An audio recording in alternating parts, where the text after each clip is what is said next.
Kowe iki ayu lho, nduk kowe iki ayu.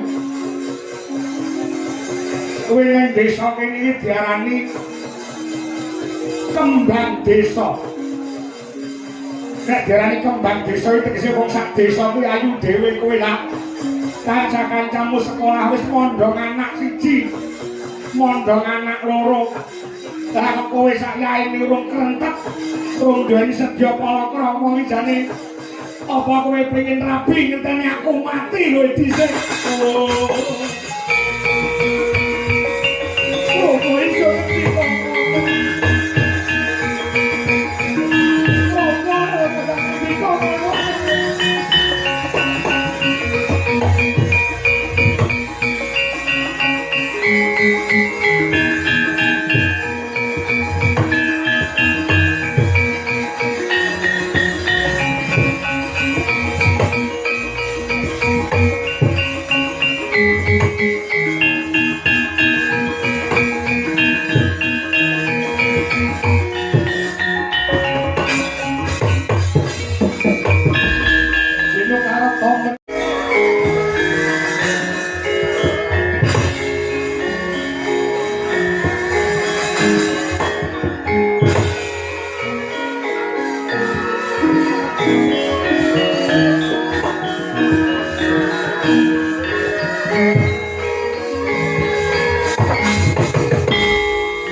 sekarang gaduh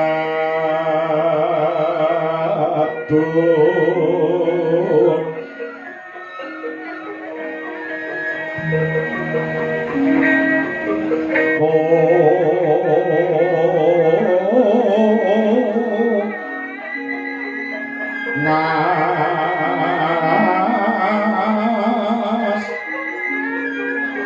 gandanyo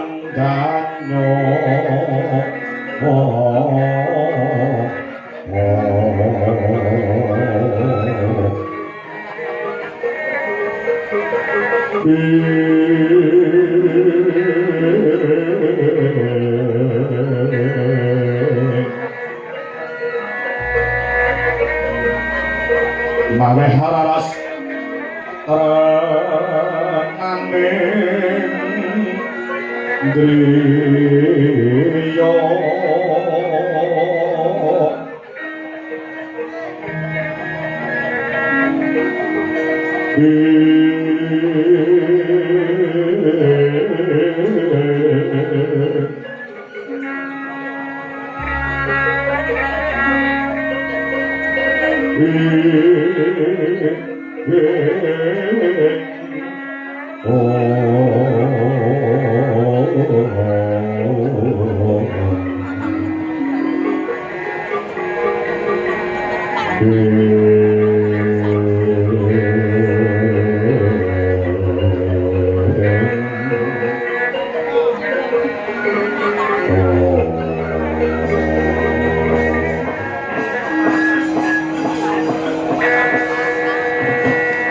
layak to layak ketisu prenjake padha ganter jagung itu karo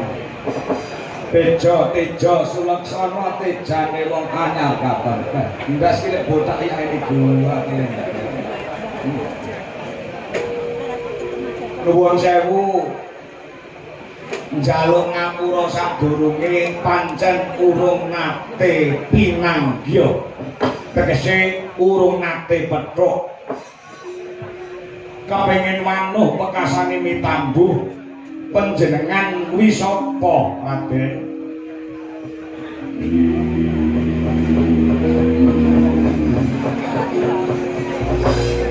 Penemban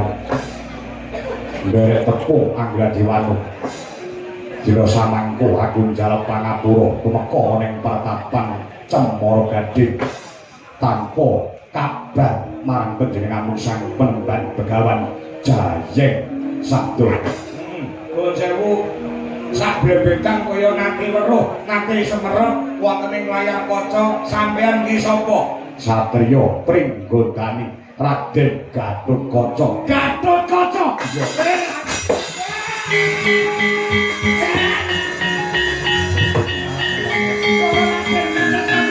Pringgondani putrane Raden Werkudara Jodipati yo Raden Werkudara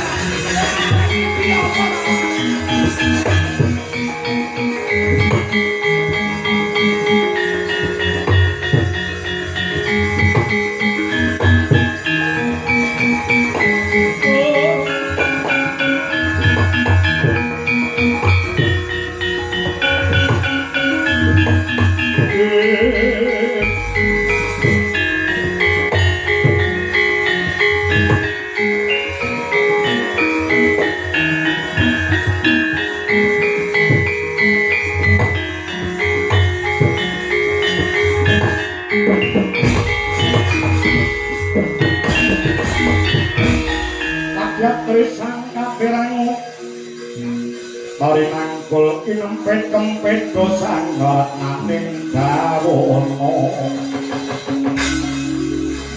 dosan ngarat naning dawono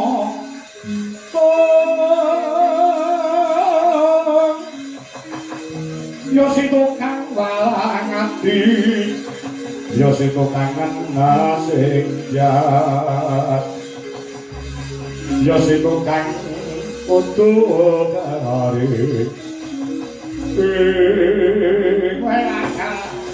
boten nyono boten ira paduka Raden Gatotkaca nyuwun pangapunten menawi kula kirang tata krama kirang uda negara panjenengan ratu wonten ing Pringgondani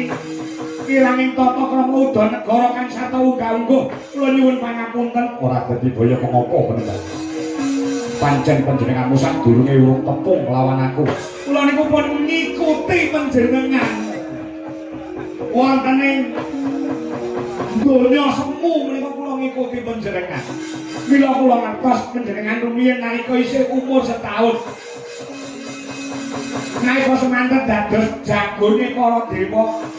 iso mateni ratu Inggiling Wesi Prabu Kalawarsana lan mati Seki Putantra niku ing ngatasé panjenengan jek umur setahun iso ngalahake buta sekti-sekti Mandraguna Prawira Jayamalagan yo pancen kanyatane kaya mangkono landalah sugeng tindakipun yo penemban les kala prataku ora nyandung sandikala Sawijaka takdim kang saletak ing tampan ana penemban nggih, sampun kula kampi andhetaken simating gesang kula.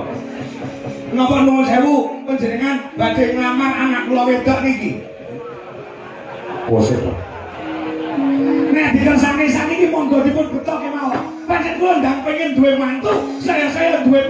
mantu Raden Gatotkaca. Lah kaya apa bungane manah kula? Bobo mbok aja ngono aku isin lho kowe ngomong ngono. Kaya aku ora payu-payu. Menengan to tak duweni bojo tak pekangmu ora. Ora gelem usaha dhewe.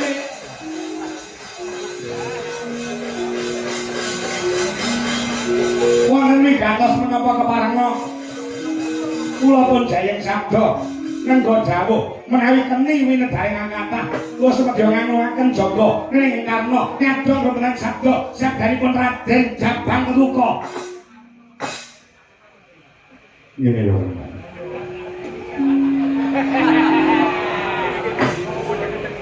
Ingkang ongkos pisan. Tekaku oleh pertapan Cemara Kandang, Cemara Gading. Kepingin panuh lawan panjenenganmu nderek tepung nyambung silaturahmi. Nggih. Angka loro ngakinake kahanan kawilujengan Bagas Kewarasan. Pangestunipun keluarga mriki tansah pinaringan rahayu wilujeng. Lah sing angka 3 nuwun sewu apa bener panjenengan kuwi duwe putra ingkang mijil pawestri anak wedok inggih sing sasile Dewi Jayeng Resmi. Lah niki anak kula dikersane napa pripun? Kosek-kosek tenan. Bapak ki aja ngisip aku gaya perawan rapayu rumah saya tomat tewen menang tak lama kita golek ya golekne jodoh ngomong pripun Raden nggih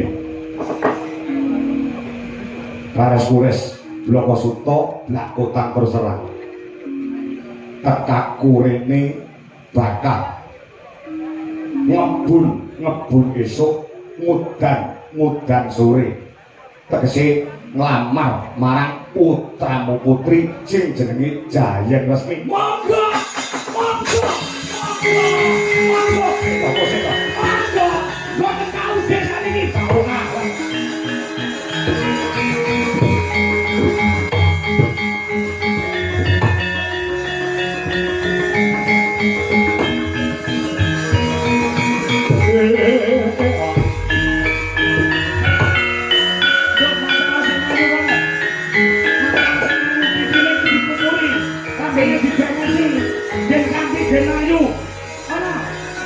Pokok aku yang ini biasa ini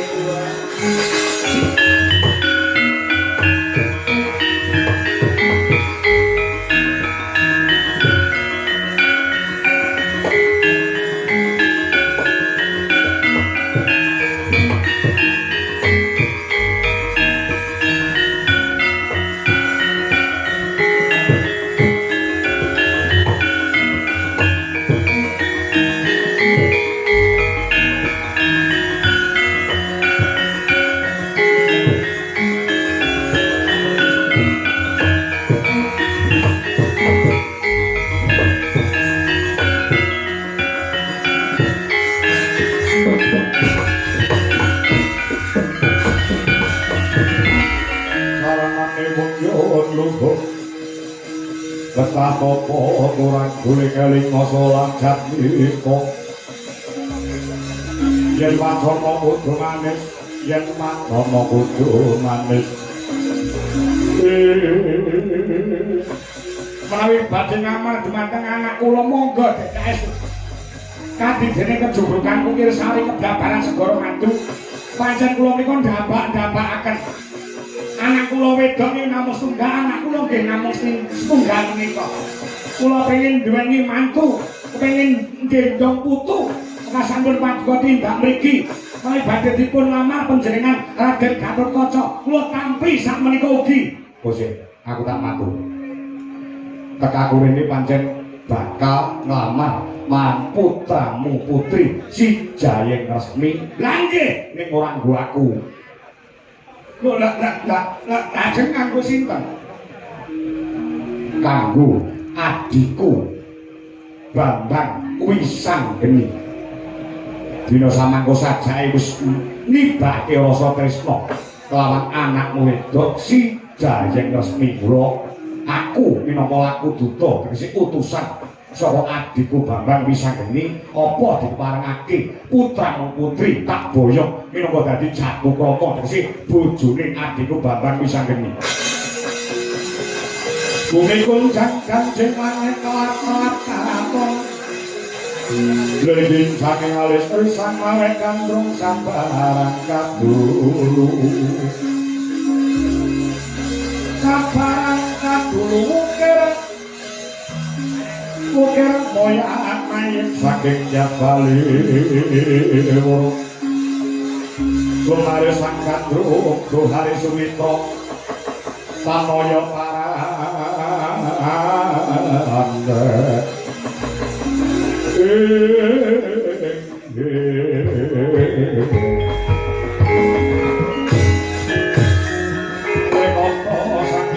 Koco di pengamat mapakan oh suko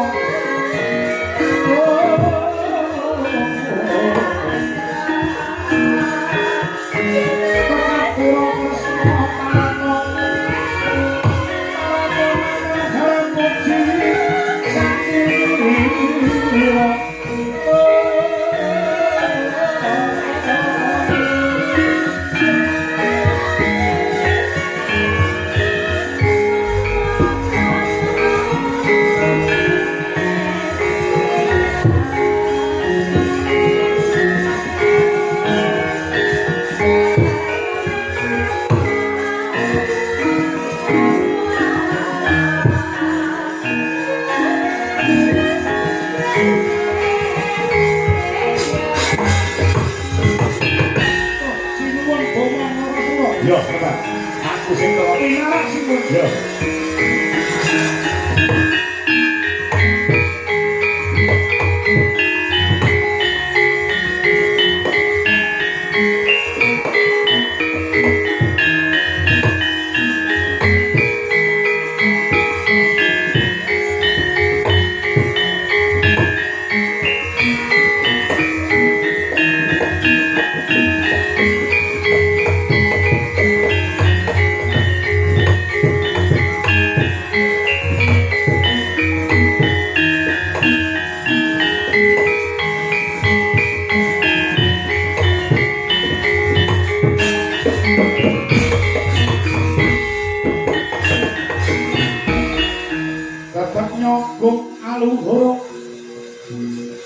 dasar gagah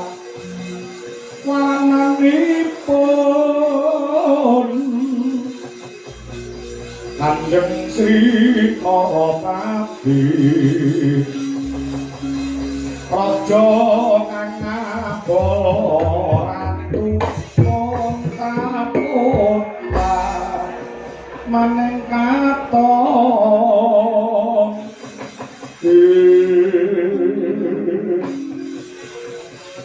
Caramu paduka sinuwuning Praja Tresna Prabu Bhamantarangkasura kula ngaturaken sembah pangabekti mugi kunjuk sandhap padha paduka sinuwun ya Rembang Begawan Jayeng Sabdo wis sak tampa bener sing akaya bungah ana telenging manah ora liwat pesuwe tampan ono piye kula mundhi saengga jimating gesang kula sinten wonten ing gantos menapa kawis tingasu mengko pengawat bojo sigra kang mawa gita hang mengku gati Mbak dina samangku apa bener kamun to mburimu wing anakmu wedok sing jenenge Jayeng Resmi nggih menika anak kula wedok pun Jayeng Resmi lajeng wonten ing gantos menapa dene paduka kalenggan samangke ngene lugune ewuh kaya ing pambudi anggonku bakal matur ana ngrasaning sang penemban Begawan Jayeng Sabda jalaran Bromo Nrakasura kuwi wis duwe pacangan utawa duwe bojo ya kuwi Yayi Hak Nyanawati mung bae penemban sawise dadi mantep lawan Yayi Hak Nyanawati nganti sang yahene aku durung bisa atut tegese Yayi Hak Nyanawati iki durung gelem ngadeni aku apa mestine wong wadon nyang wong lanang kuwi bojoku paring dawuh utawa matur kelawan aku Hak Nyanawati kandha lawan Bromo Nrakasura dhewekne gelem ngadeni sakataning wong wedok nyang wong lanang ning makon syarate kudu diwayuh utawa aku kudu rabi meneh utawa leh rabi kuwi kudu karo putramu si Jayeng Resmi tak kira nek bab bondo donya lan mulyane anak wedok si Jayeng Resmi Bromo Nrakasura ora bakal kekurangan mergo aku ratu gung binatara berbondo berbandu berbondo kene sugih Raja Brana berbandu sugih Wadyabala lan aku ingin saguh mulyane uripe anakku wedok si Jayeng Resmi kula tekan urene oleh ora oleh Jayeng Resmi anak wedok bakal dadekne bojoku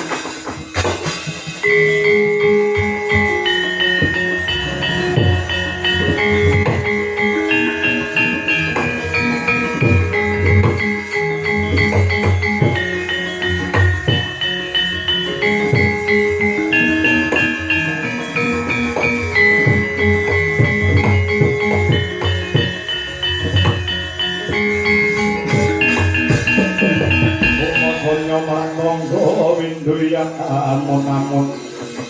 liriku mampang